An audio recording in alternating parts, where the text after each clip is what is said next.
verset 17. Marc chapitre 16, verset 17.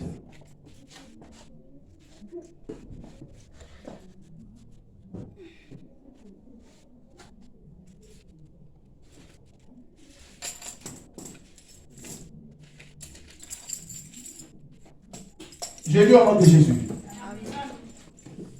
Voici les miracles qui accompagneront ceux qui auront cru. À mon nom, ils chasseront les démons. Tous ceux qui ont entendu la partie A.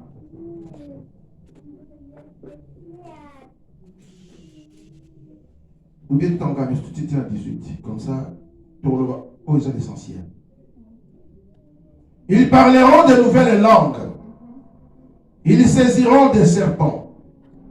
S'ils boivent quelques breuvages mortels, il ne leur fera point de mal.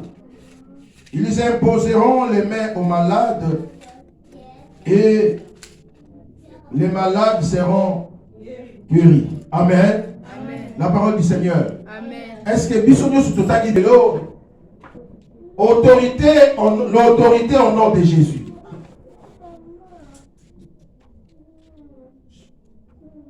Au nom de Jésus. Amen. Amen.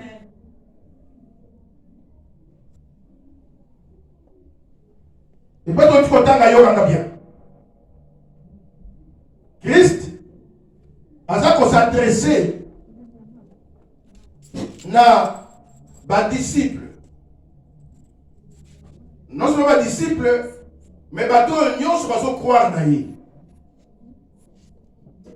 Alors voici le miracle. Bon dans la bilengo.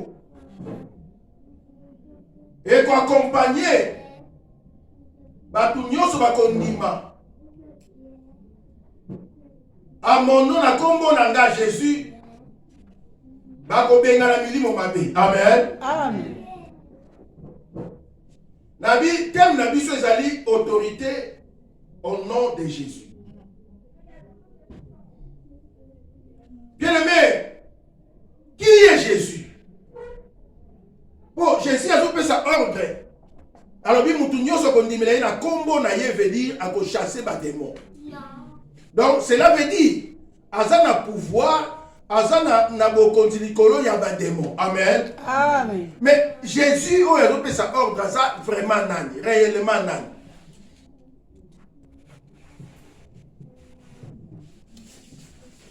Qui est Jésus? Problème de ça dans l'église na biso yango.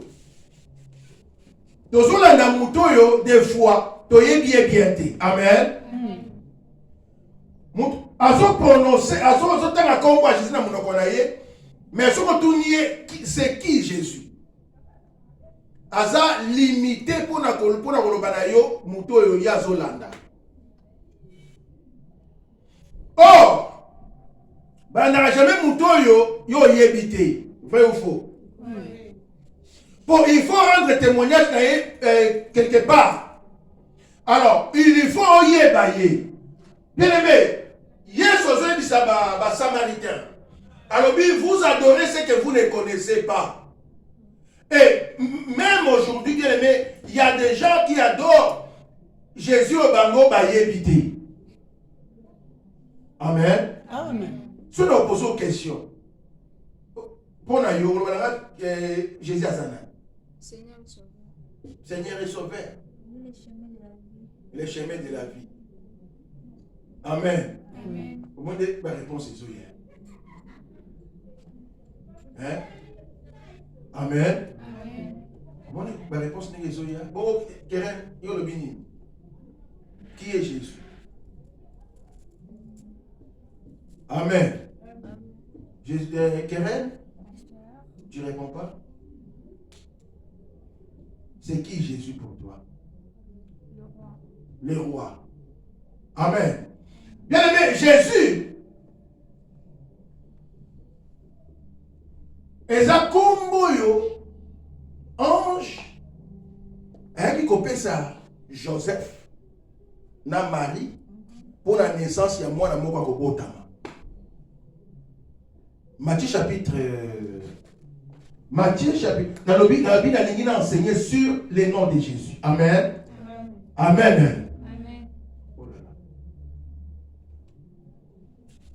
Vous voulez me dire ça, s'il vous plaît. Sauf que vous avez l'église. Il n'y a pas d'église. Matthieu chapitre 1, verset 21.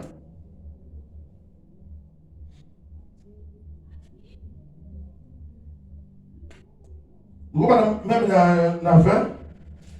Comme il y pensait, voici un ange du Seigneur lui apparut en songe et dit, Joseph, fils de David, ne crains pas de prendre avec toi Marie ta femme, car l'enfant qu'elle a conçu vient du Saint-Esprit. Elle enfantera un fils et tu donneras le nom de Jésus. C'est lui qui sauvera son peuple de ses péchés. Amen. Amen. Donc, le nom de Jésus. Et ça, mené à ça. Et pas moi, il fallait couple Marina Joseph. Amen.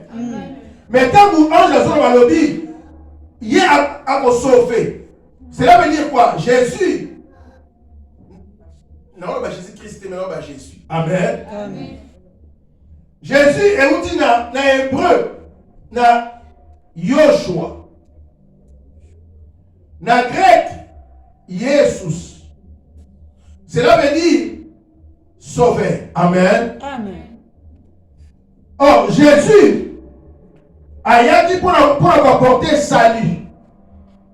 Depuis les temps anciens, Zamba a préparé salut à la nation. Amen. Amen. Et le prophète va déjà qu'on s'accola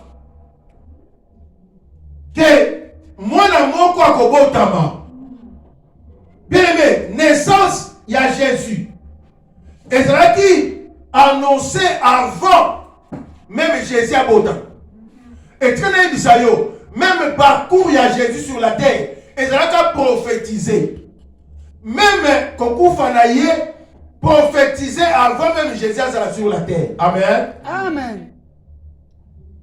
Esaïe, Esaïe chapitre 7, verset 14. Mais Jésus a après trouvé dans l'autorité.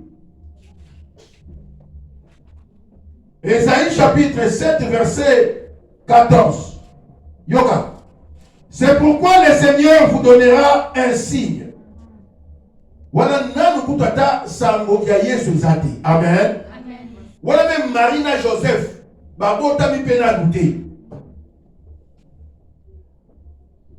Voici une vierge deviendra enceinte. Elle enfantera un fils. Et elle lui donnera le nom d'Emmanuel.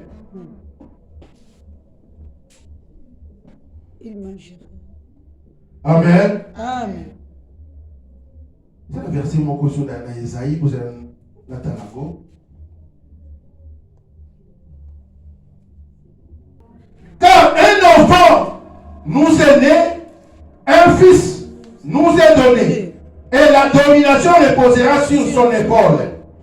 On l'appellera admirable. C'est Jésus qui est admirable. Amen. Amen.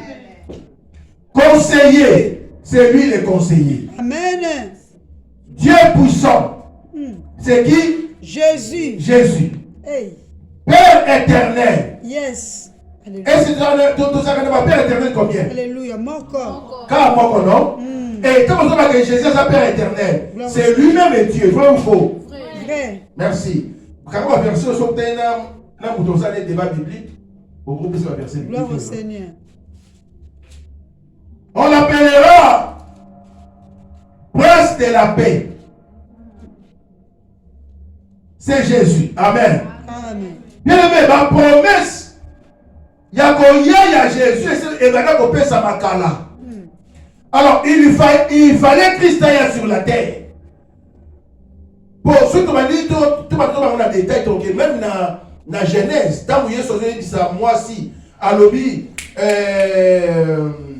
Nati Okabwani entre yo na nyoka c'était Esaïe kaka prophétie pour l'avenir à Christ. Amen. Amen.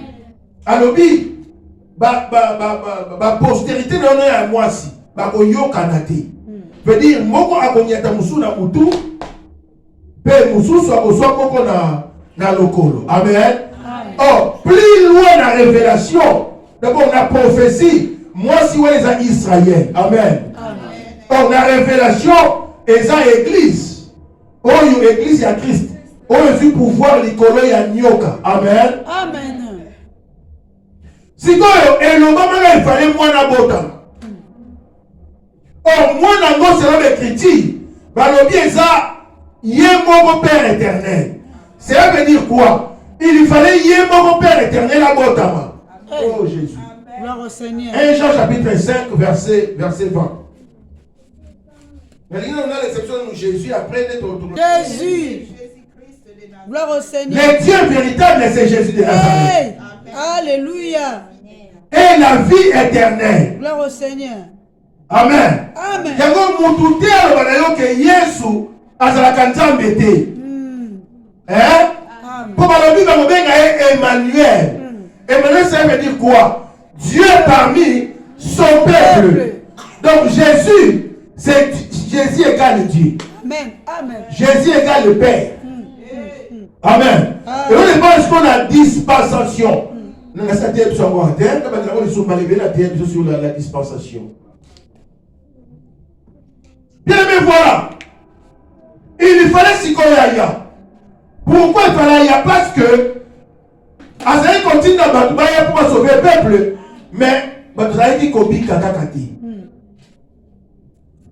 Veut dire, peuple Azaï toujours un crédit. Un crédit. Ma prophète Baye, ma bomi ba. Amen. Atini ma prophète ma bomi. Abino cette fois-ci, il faut que na kekosala alliance na moto. Il fallait y aller.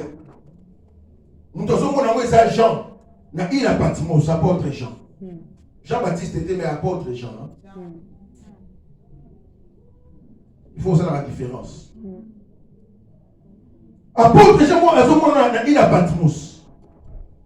Alors, dans l'eau, la réunion salami. On dit comment est-ce que Satan a vendu Nicolas et a vu à Moutou. Amen. Parce que depuis chute, il y a l'homme dans le jardin. Bien, mais Satan, il y a qu'on soit pouvoir Nicolas Moutou. Pour la création, Moutou, il y a pouvoir. Nicolas, il y a Nyonso. Mais quand Moutou a quoi, il veut dire Satan a eu le corps à quoi il va. À Bontola. Bon, quand Dieu, ça va faire ça qui monte. Amen. Donc, et ça dit shit. Veut dire, Satan a eu pouvoir Nicolas à Moutou. Satan veut dire qu'on domine vie à Moutou. Mais pour ce que vous dit, que Moutou doit reconnaître le qu'on entendait. Amen. Amen. Alors, pour ce signal, on a passé là qui. À mon côté et à Boutisaki. Pour Emma Moutou, à son qui l'a tombé. Tant que le péché n'est pas où, mais là, la carte à Moutou. Satan est sous qu'on domine vie à Moutou. Voilà pourquoi Zambe abomi mokili na mvula, mais ma mère continue. Amen. Atumbi batu na moto, mais ma mère continue kaka. Pour les sous et contacter la vie à Moutou.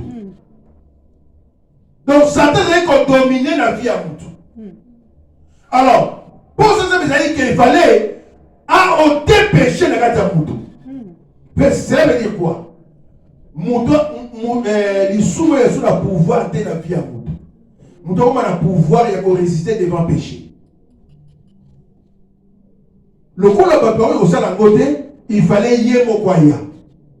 Si on peut y mon kwaya, il faut bon tabac la Moutou. Amen.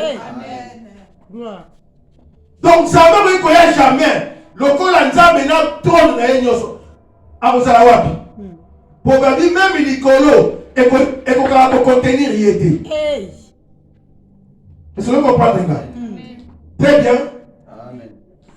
Ma belle et qu'on contenir nzambe té.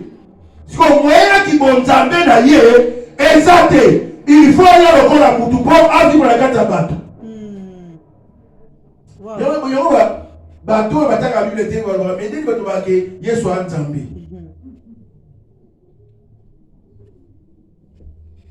Mission de moko. Alongola mutu na maboko ya Satana. Alongola mutu na maboko ya bandoki, ya ba sorcier. Alongola mutu na ba malédiction familiale. Alongola mutu na pouvoir ya Satan. Amen. Amen. Abisiko il faut la quitter. Na okendenge ni.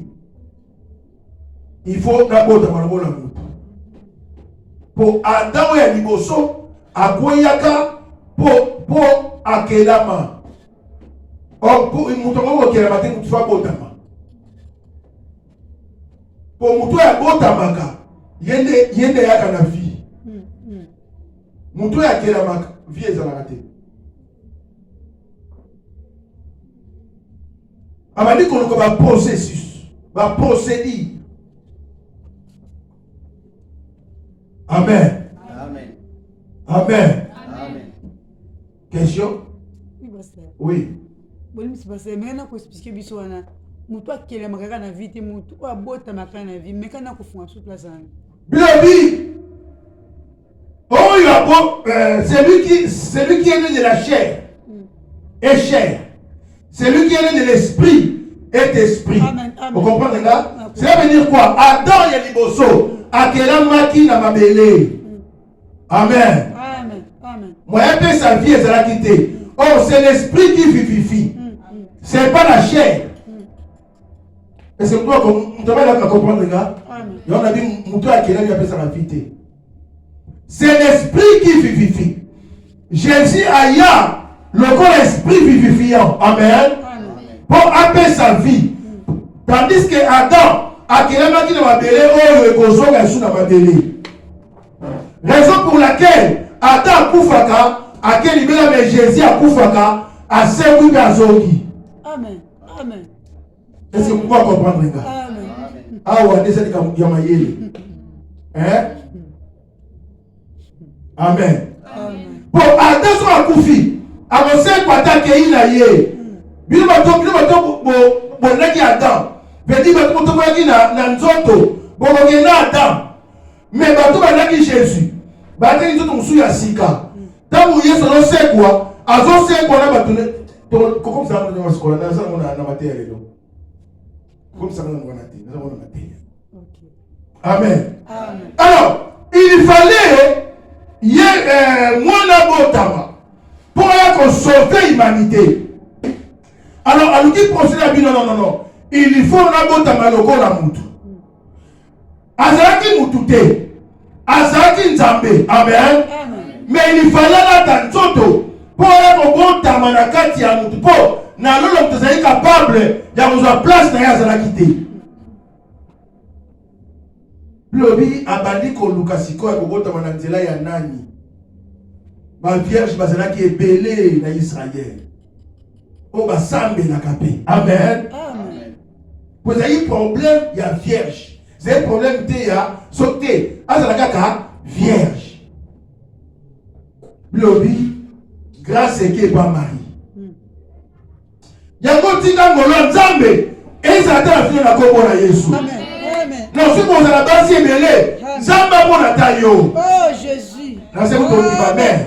Gloire au Seigneur. T'es ce qu'on a libéré, grâce et la tayo. Gloire au Seigneur. Pour ngolo nzambe ça la différence. Amen. Amen. Na di ngolo nzambe ça la différence. Amen. Amen. Amen. Oh. Yango moni basalaka ebele po bakende eba roi pour na mwasi mais Esther Canada bimaka. Pour la nini, pour la grâce. Pour Esther, il faut ngolu. Ils ont les kambu ya mafuta te. Kendo na pakola na chana misa mwa choko. Te.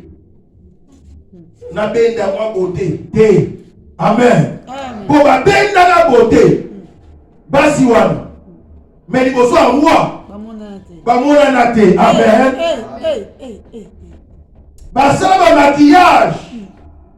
Ya modèle na modèle. Mais sûr. Bamuso ba engagé qui bato ba maquillaka à l'époque. Abi pour roi monanga. Mais ils ont ngolu. Amen. Amen. Amen. Marie a fingolu. Mais là, je trouve que ange Mélie.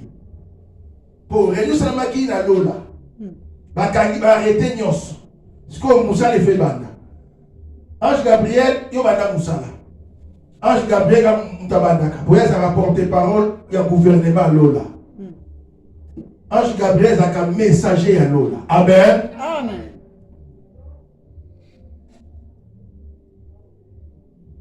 Après si Marie Mbote. Donc comme ça pour prière les lots. Les a prière tête. Les a qui Mbote après ça qui Marie. Amen. Amen. Autant dit gracie. Mon compte ça y est naïo. Mais les a qui Mbote, les a qui les solo comme ça pour prière des. Ah oui Marie, yon den ça ma poni. Veut dire moi na so bote na tia naïo. Ah oui mais na sa vierge, na bi mibalité. Et comme ça, on a comment l'habiter comme on a yoté. Voilà les mathématiques en Zambie. Amen. Amen. Bien les mathématiques en Zambie. Quand 1 plus 1, il y a un mot dans le mais pas ça, mais ça va 1. Amen. Il y a une mathématique en Zambie. Et ça va le coller à biso va douter. Ma question en Zambie, ça va le coller à biso va douter. Oh Seigneur. Amen. Il y a un moutou, azo lukaka en Zambie, ma question naie. Moutou wana, azaka musika en Zambie. Pour placer les soukaka, ni Nzambe yana kobanda. Parce que vous avez l'eau pour zate, mais Nzambe somona makambo ebele ko bima wana. Quand Elias somona kena tikalinga moko, sur habité eli ko beta toloté, il y en a 7000 prophètes. Oh non, va fléchir des verbales. Amen. Amen. Nzambe a se débrouillé à la ye. Pour accomplir, on essaie comment, mais c'est le moment. Ami Kobanga Tengouya Nzambe Kolata. Cela veut dire, moi, Nao Marie Amemaka, ils ont la vos sémences, il y a mobilité. Amen. Amen. Amen. Amen.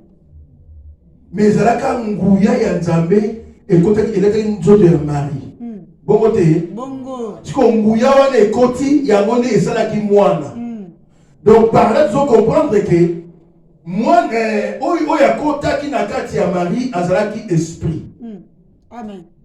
Amen. Amen. Mais quand vous azobima, moine.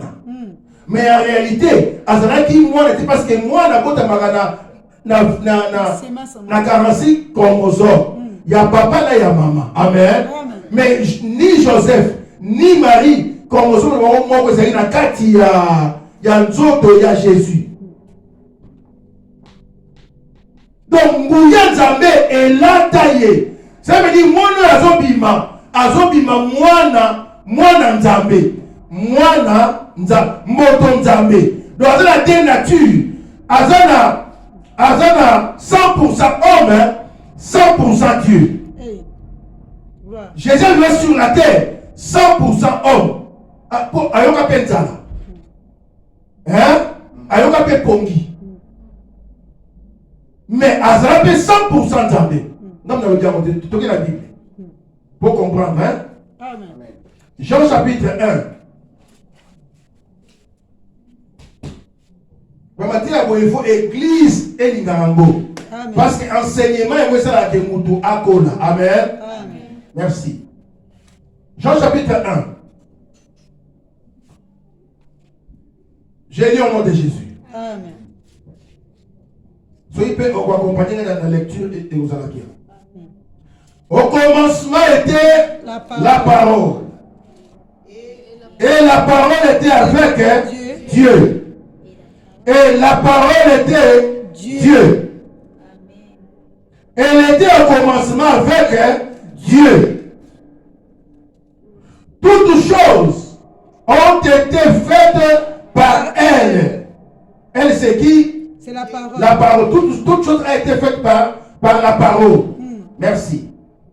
Et rien de ce qui a été fait n'a été fait sans elle. En elle était la vie. Et la vie était la lumière des hommes. La lumière luit dans les ténèbres et les ténèbres ne l'ont point réussi. Il y a un homme envoyé de Dieu, son nom était Jean. Il y vint, Jean Jean-Baptiste. Amen. Amen. Il fait pour servir des témoins. Pour rendre témoignage à la lumière. La lumière, c'est la parole.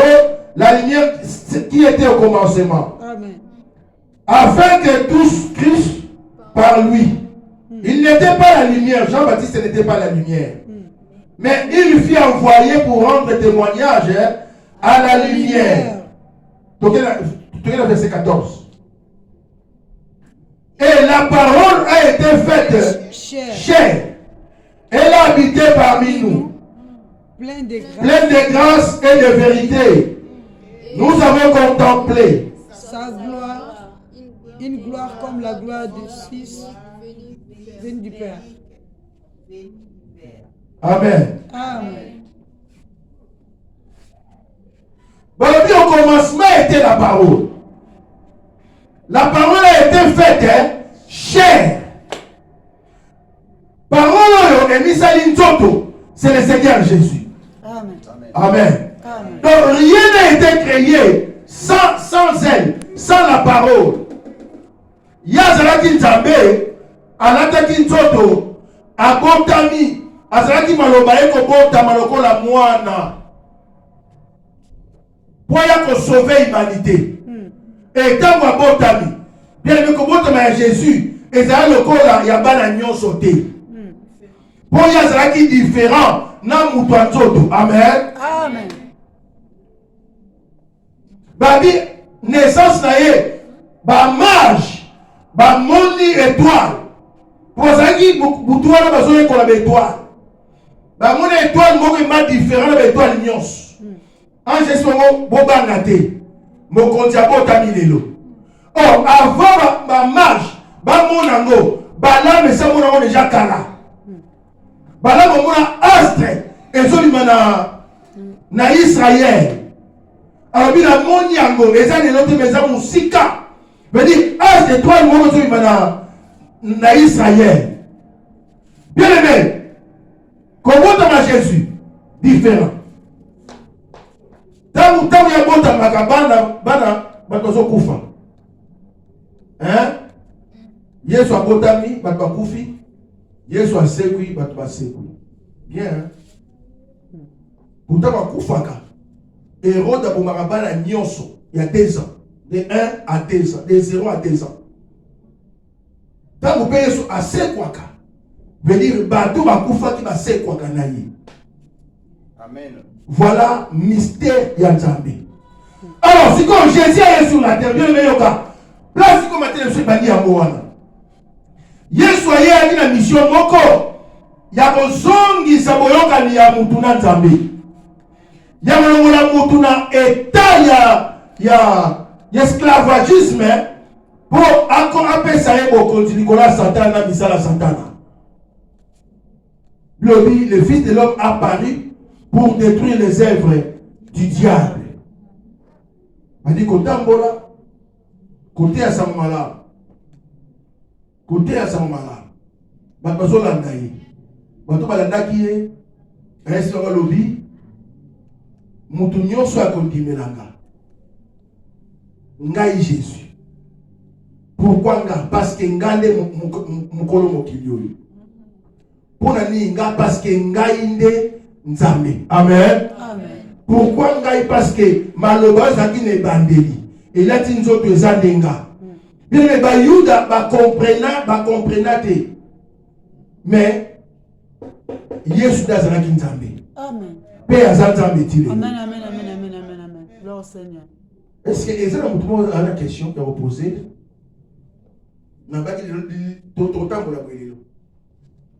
Pour toujours le Jésus, mais toujours il va Jésus à côté. Nous avons la question, toi avancer. Toi avancer. Amen. Amen. Bien, maintenant vous y soyez. Et l'on va dire que Israël va s'en aller. Maintenant, Israël a rejeté. Yesu atali nation. Alors, bien, Moutounio soit condamné à Nenga. A commandé moi, Nanga, n'a pas essayé de conduire comme moi dans Zambé. Amen. Et Ayaki pour la bisoté. Ayaki pour la bayuta. Maintenant, on va rejeter, ne atali siko batounios. Bien, mais l'élo. Moutounio soit condamné à Yesu.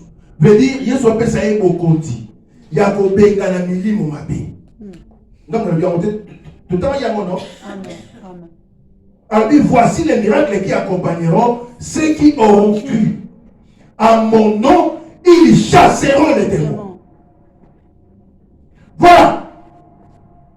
Ce moutou azobenga na démon na kombo Yesu. Veli moutou na continue na domaine musu na domaine ya autorité.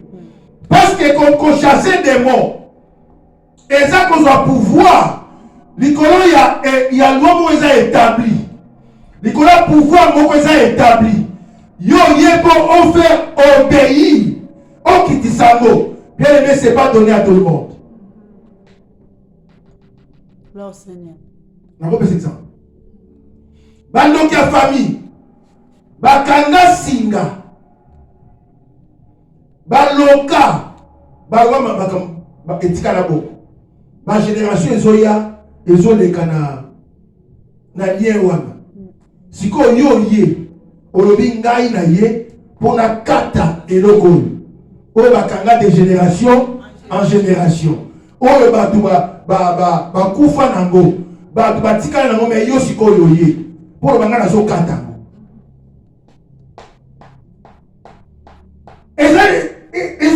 Ils ont facilité.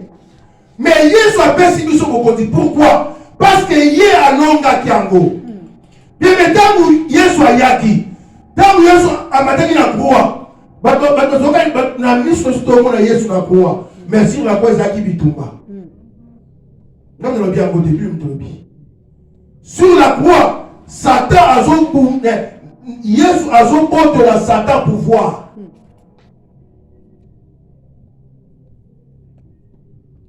Azo porte les pouvoirs. Azo récupéré. Vous si c'est un tout à verset au vite fait.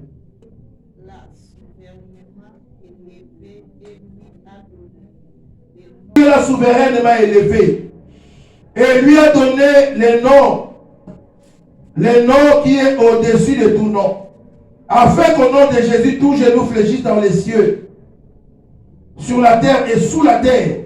Toute langue confesse que Jésus-Christ est Seigneur, à la gloire du Père. Amen. Verset pour Ezoki Manga Yango. Colossiens chapitre 2. Colossiens chapitre 2. Comment Colossiens chapitre 2? Colossiens 2, 14. J'ai lu au nom de Jésus. Amen. Il a effacé l'acte dont les ordonnances nous condamnaient. Voilà, sur la croix. Amen. Babi, il a effacé l'acte dont les ordonnances nous condamnaient. Il dit, tant que Jésus sur la croix, Yesu a donné la moussala. Il dit, a donné la condamnation. Ils ont condamné fille à moutou. Na kufa, na malédiction, na nyoso. Yesu a effacé à nous sur la croix.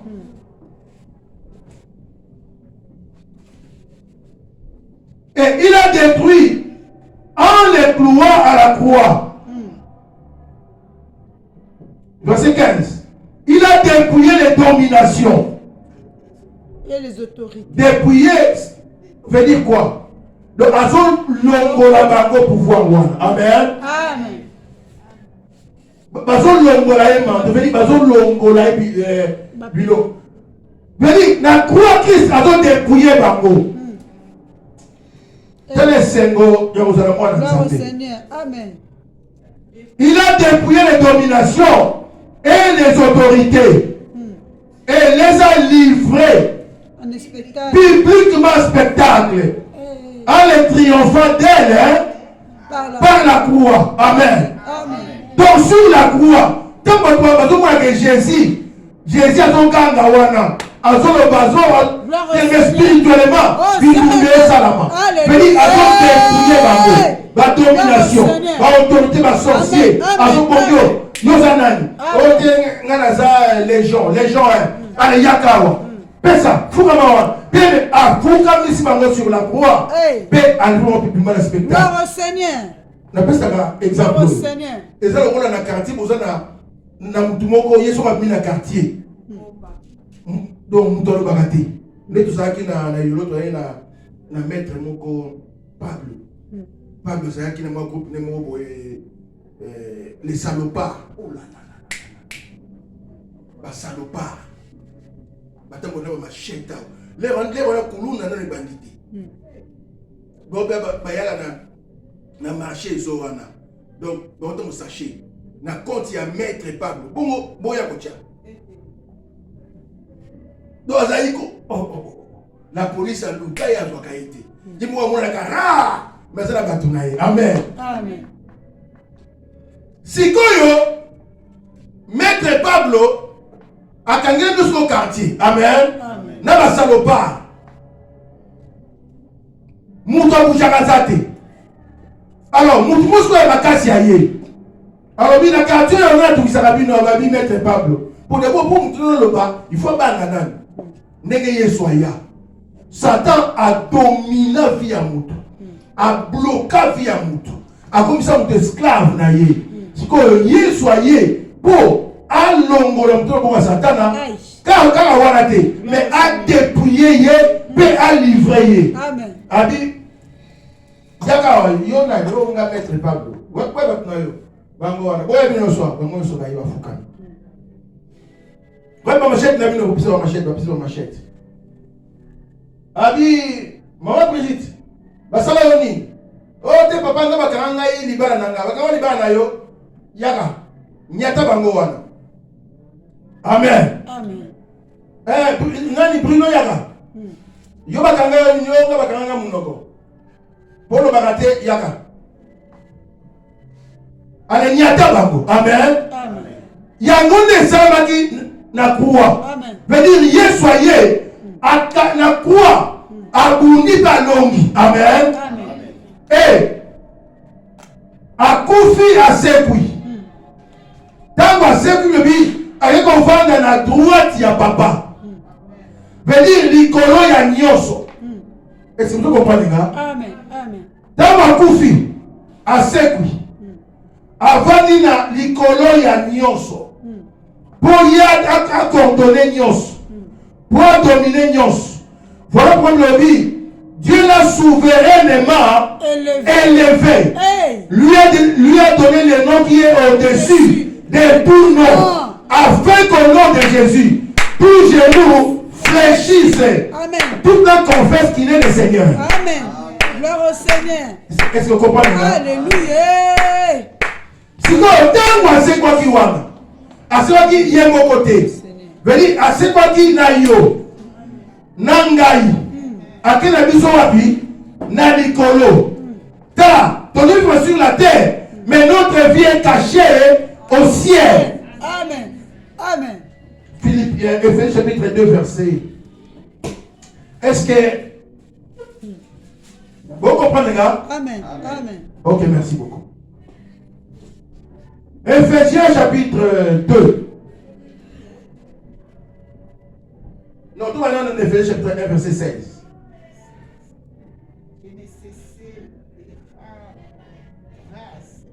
J'ai lu au nom de Jésus. Amen. Éphésiens 1, tout maintenant 16, tout maintenant 16. Je ne cesse de rendre grâce pour vous faisant mention de vous dans mes prières. Ah, Paul, ça va chrétien Éphèse. Alors, il y a d'autres qui catégorisent la bonne abino.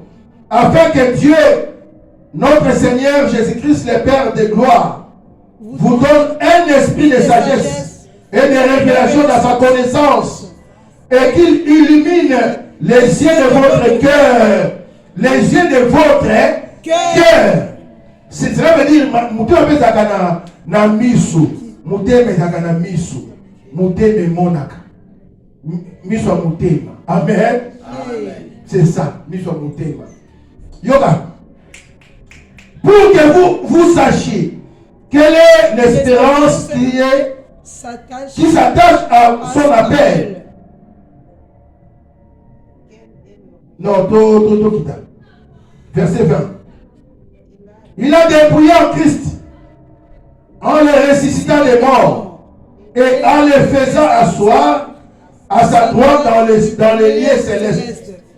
Au-dessus de toute domination, de toute autorité, de toute puissance, de toute dignité, de tout nom qui s'est nommé non seulement dans le siècle présent, mais encore dans le siècle à venir. Il a mis sous ses pieds et il a donné pour chef humain l'Église qui est son corps. Amen. Amen. Est-ce que vous pensez que vous avez une lecture? Gloire au Seigneur Jésus. Amen. Alléluia. Et ça bien, hein? Très bien. Tala! Tant que vous avez fait Yesu, assez pour appeler Yesu. À la droite, il y a papa. Physiquement, tout le monde a eu. Amen. Mais spirituellement, on a peuple mis à part. Pour l'ensemble, on a mis à part. Tant que vous avez la famille à Bino, vous avez insulté. Pour eux, on a mis à part. Amen. Amen. Amen. Amen. Tant que vous avez bien aimé, vous avez mais spirituellement, on va dans la trône. Amen. Amen. Amen. Gloire au Seigneur. Il y a un citoyen céleste. On va sur la terre. Amen. Amen. C'est là, et bien ça, mais la mouton sauté. Bien, mais toi, on a posé de régner sur la terre. Et ça, la mouton et c'est à régner. C'est le Seigneur Jésus. Amen. Car combo moko, n'a dit combo moko. Mais je sais que c'est ébélé, hein. Et c'est là, la mouton. Suprême. Vous pouvez mettre tout le temps à Acte chapitre 4, verset 12.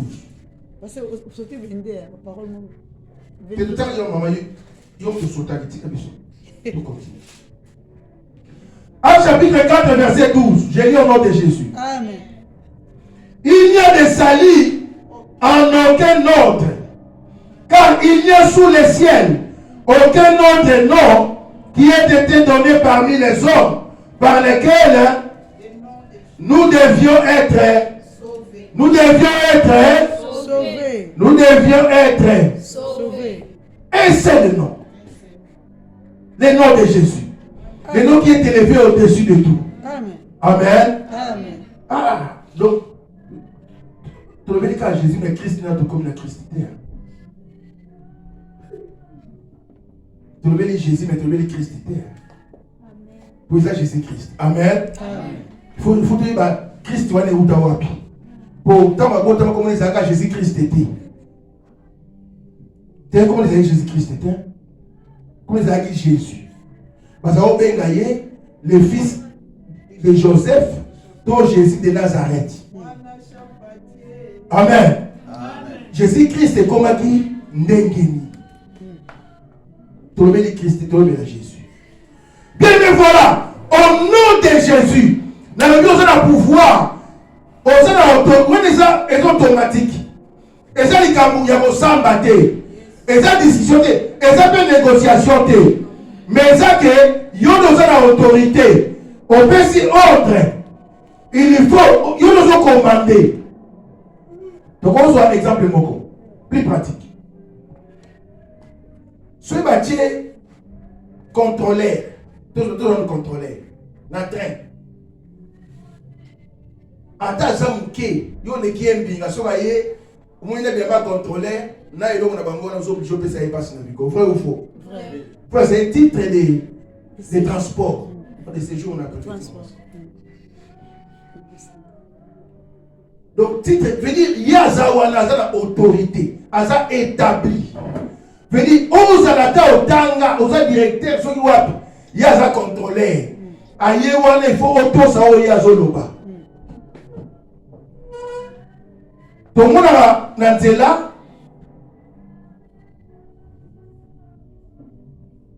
les policiers sont Nanzela pour le passage. Je veux dire, si on a télémi liboso à Moutuka, ata aux Andengeni, aux obéir. Amen. Je veux dire, c'est automatique. lokola gouverneur epesi autorité wana ntango atelemi wana azo agir au nom ya gouvernement. Amen. Oh amen. Ata oza nani na otala na couvre-feu mokolo wana na YouTube couvre-feu na Kinshasa bakangi chez mokonzi moko mokonzi ya civil nani komi na bolekisaka na leka yo nani oleka colonel yoza colonel folo tosali mibeko kutu colonel okoleka te malgré oza colonel babaki couvre-feu loi euti na likolo. Amen. Même si oza colonel oza obligé obéir ozokanga eza policier mais lokola ye atiami wana mais eza automatique il faut négocier soit négocier koleka te eza pareil na pouvoir autosoi na kombo ya Yesu bien maintenant na ebisa oto mosusu oyebaka te le nom de Jésus ntango etangambaka même na lifelo Satan ligaka te batanga kombo ya Jésus. Amen. Non, place au kombo ya Yesu etangambaka makambo esalamaka po kombo wana yango etangama eza likolo ya kombo nyonso. Seigneur, alléluia. Bakombo etangama kombo ya Jésus eza au-dessus yango nde eza likolo ya domination likolo ya autorité likolo ya pouvoir nyonso ya mokili mais place oyo bakanga le nom de Jésus a pouvoir et pas au fungola. Est-ce que vous comprenez ça? Non, place où on vient souki, comme moi Yesu, et le pouvoir yakoya comme pousse à votre musique. Le nom de Jésus. Amen. C'est là, donc il m'a côté, après qu'on télé liboso na kombo na Yesu. Là ça il faut comprendre ngai. Vous comprenez ngai? Na vie pour la vie na yo ndoki moko te avec quoi kotelema na kombo ya Yesu. Amen. Amen. Na bandela apôtre lui boy apôtre Paul lobi tosalaki ba péché toyebaki nzambe te tozalaki sans vie Yesu aye akufi asekwi apesi biso bomoi. Amen. Lelo tozo vivre vie na biso za caché na likolo. Amen. Veut dire donc mon apôtre Paul si je vis ce n'est plus moi qui vis mais c'est Christ qui vit en moi. Bien aimé, nazoyi sayo so na o recevoir Christ en tant que Seigneur et Sauveur koyoka solité. Pour mes amis, on y a embaillé le col à mon complice en tant que Seigneur et Sauveur. À cause de la yo, à Gotambo la yo. Amen. Na Boudou, Yakobunda, na Mo Yakobunda. Ça veut dire au nom de Jésus. Veut dire ça automatique. Des mots à obéir pour une puissance à Komboana. Mais à votre sanani, n'importe qui te, mon Dieu a mandaté. Amen. Amen. Comment Yesu etanga makalango partout mais eza na place oyo mutu eza mandaté soki alobi yango nde makambo esalami soki oza mandaté te ata ogani yango 14500 fois demo akoki kotela mpe abeti yo ntango mosusu demo ateni abeti yo mpo opesi ye kanda ozoderange ye mpo azolela na ye ntango lobi ono de jésus alamuki mpo alukatala nani moto aotanga kombo wana. Mais tant que tu as identifié à mon osa vite, osa faux soldat. Autant que la Bible. La Bible, autant que bana 7. Oh, bazo une belle bombe pour écouter ndako na bango. Autant que ba moni ndenge Paul azo bengana démon na kombo ya Yesu. Au nom de Jésus, de moi qui babenga yo otala so pola osa babonga otala alobi kombo na Yesu koma yoka meni koma moko ni tokosa nango ya facile. Amen. Otokosa nango. Moni mtu bomona kwa na koyo wana. Tokitoka hi. Mtatinda bangote. Bakitoka mtebo mtavanda na hekimia. Baile na ndaku na bango. Amen. Amen. Amen. Bakangi porte. Erreur basala. Erreur. Quelle erreur? Ba faux soldat. Bandi ko benga na demo. Na kombo ya Yesu le Paul ateyaka. Oh. Na kombo ya Yesu ya Paul. Pour demo la tukaka. Yo moni ko ale se abi Seigneur. Na foi ya gadara. Abi Seigneur pardon. Non pardon. Na kenate pa bangulu. Pokuna ayebi ke muntu ana za mandate. Amen. Amen. Yango Kolba non on ne dit pas pambate. Yango so mo ko makasi. Po yo mo to to bango. Pelboma atelema. Abina yedi Paul. Aza vrai soldat. Amen. Amen. Oh amen. Amen. Non, na yedi Paul ala citoyen céleste. Na yedi Paul aza na autorité likolo na biso. Mais bino boza banane. Bona kisanga identité na bino. Sikoyo bona récupérer faux soldat na quartier na bino. Bona tawti na komo so to leka a aider mikanda. Sikoyo bo découvrir que aza faux soldat bo récupérer. Bo boto les botines. Bo longola e binamba bo beta e ti mo etike na La police. dans la police. Pour aza faux soldat. Alors na yebi Paul, na yebi Jésus. Mais bino boza ba nani yoka. Yo benga na démon na kombo Yesu. Yesu ni oyo yo benga na démon. Eza Yesu yo benga na vie na yo. To Yesu ni batu balobaka.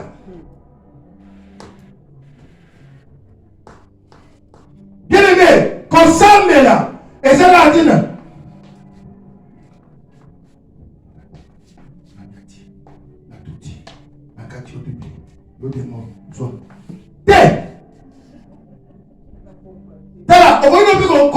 Quand la double T, mon télé avec autorité. C'est-à-dire, est-ce que on se voit policier qui a un mouton, il y a un paniqué? Non.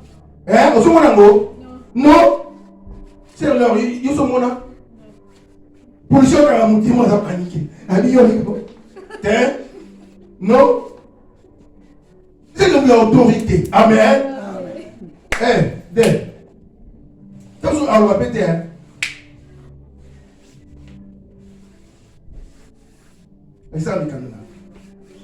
Asa posé, asa sur la haute salle. Amen. Et comme on s'est au nom du gouvernement céleste, a dit que sur la Mekinanga, gouvernement, et aussi Mbaye.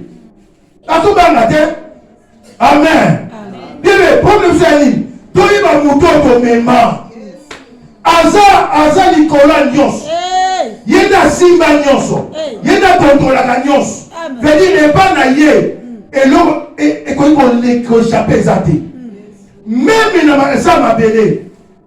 À contrôler ça m'a belé. Amen. Amen. Amen. Ça va contrôler. Si on a commis ça biso batunaye. Veut dire tangu ya kufi ya sepui akei. Because I see que zili non basutuka boye. Levi mo boya aote asa mala. Amen. Amen. Ils sont ba le bile ka boye ndingi. Pour kombo dans comment futu tanga.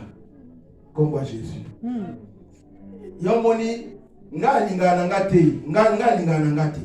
Continue nga petela sa wana osala ngo peti. Nati yaona na tongo démon. Nati yaona midi démon, nati yaona pogwa démon. Na lingité. Sous les enseignements enseignés sur la démonologie, na boteyo yango pona yebi yango. Amen. Amen. Amen. Mais on va dire sa foi na hôtel Nicolo, il y a ba démon.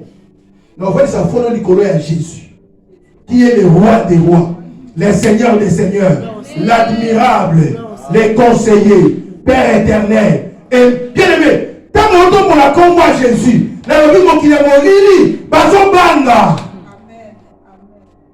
Banga yo tipo pour ensemble pendant 3 heures du temps. 0. Banga yo, ce gars on ça revêtu. Ce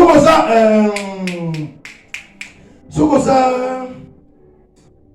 non le comme moi les autres qui manga. Ce qui passe par mandater yo. Veut dire Jésus a ça, Seigneur et sauveur en vie na yo. Na le bien ko pesa ordre na butu et ko ça. Amen. Donc le bien côté. Jésus le dit, si vous allez continuer beaucoup loba. Amen. Amen. Pour la montagne le roi, quoi pour monter ça nini? Et quoi?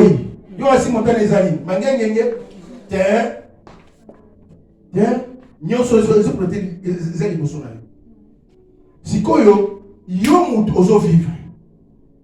Est-ce que vous comprenez le rôle de masculin? Mutu ça la vie des ayo.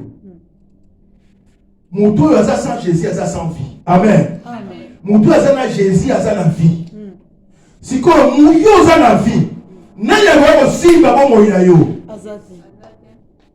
Non, yo doit vivre. Nanya wa condamner yo. Il n'y a maintenant aucune condamnation. Pour ceux qui sont en Jésus-Christ. Complétez. Pour ceux qui sont en Jésus. Aucune condamnation. Pour ceux qui sont en Jésus. Bien aimé, on s'en a na butu. Ba ye, yo to lala na yo. Mais na bi yo, le ko na Jésus. Ba ko échouer parce que muto yo memaka. Yenda contrôle la nyonso. Amen. Amen. Dans l'autorité, c'est la combat Yesu. Il me combat Yesu échange à bâtonner.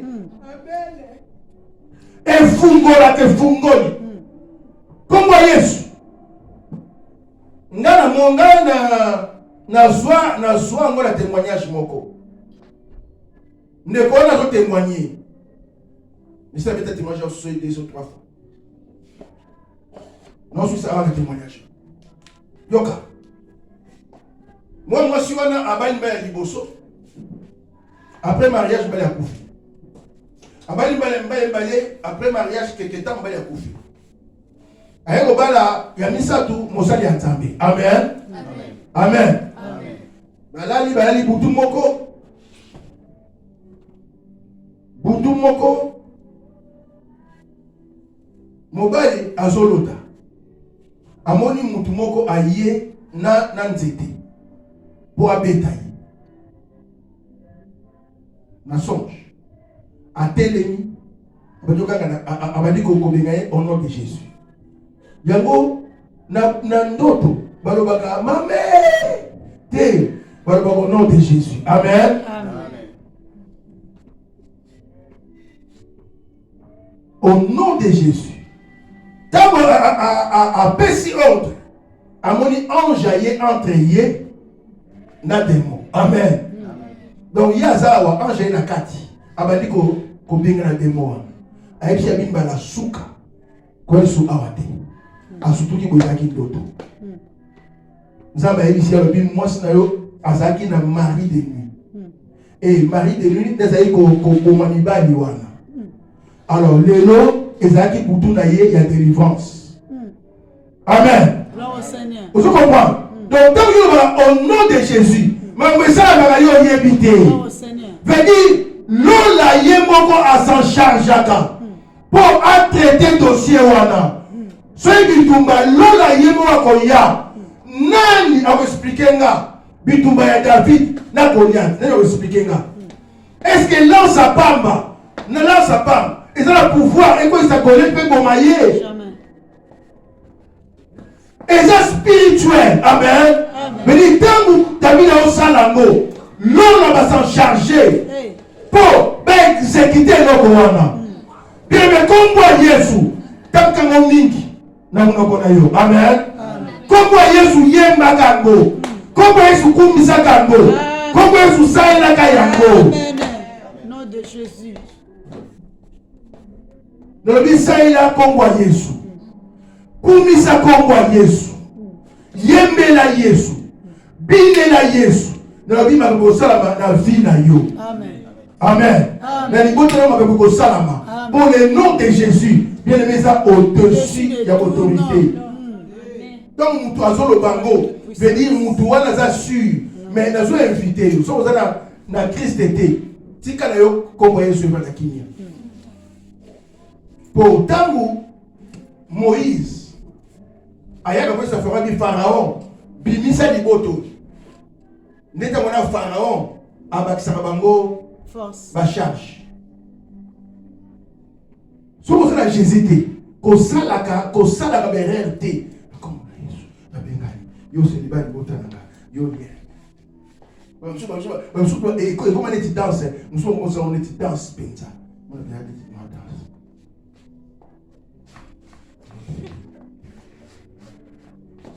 danse. Et ça va ma bête. Amen. Amen. Oh. Est-ce que na cette ma bête?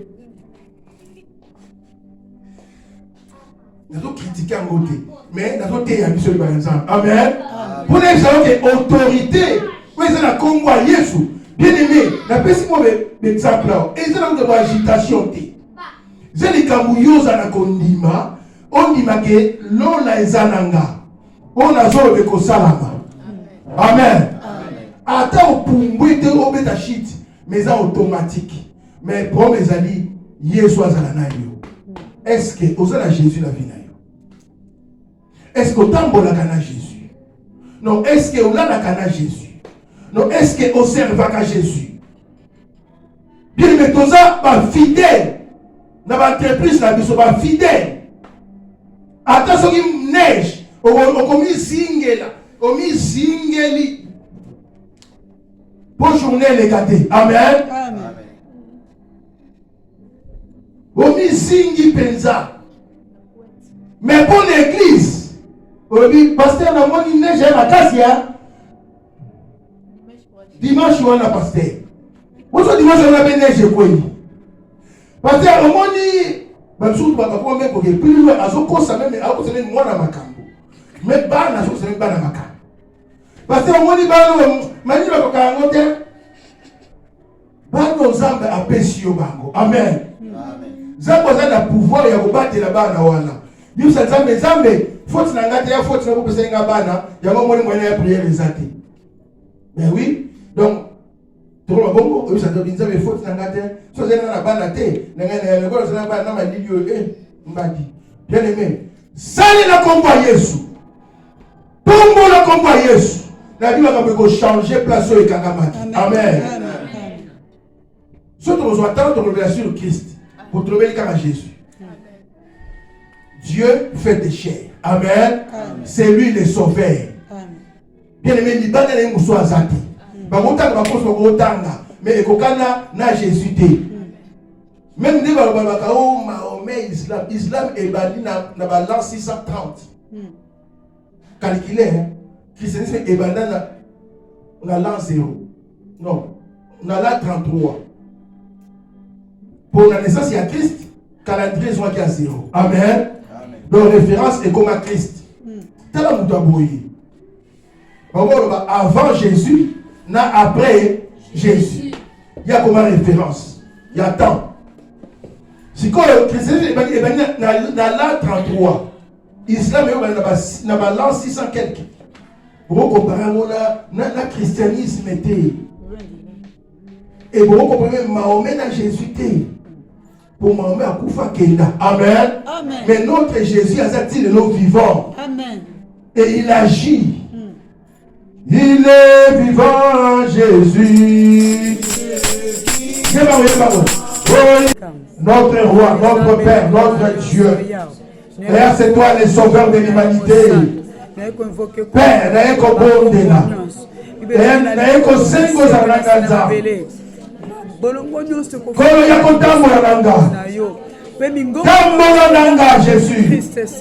Tambola nanga mon sang. Zala nanga na kutu na moyo. Yesu masi orienté vinanga. Yesu masi akaba bomo inanga. Na Seigneur na Yesu ozwa contrôle ya nyonso, ozwa possession ya nyonso, yo nde odomine, yo nde sujetir, yo nde ozali nzambe likolo na nyonso, yo nde ozali nzambe mosusu te, oza source ya bolamu nkolo na bomoi, oza source ya vie, oza source ya nyonso ebongi mpo na ngai nzambe na bomoi. Yango na invoke yo na bomoi na nga, pasi namoni mosusu te aza lokola yo, namoni mosusu te aza lokola yo. Yo nde oza chef ya tout pouvoir, pe chef ya toute domination. Na kombo na Yesu Christ, dans le nom puissant de Jésus-Christ de Nazareth. Merci Seigneur Jésus-Christ. Merci Seigneur.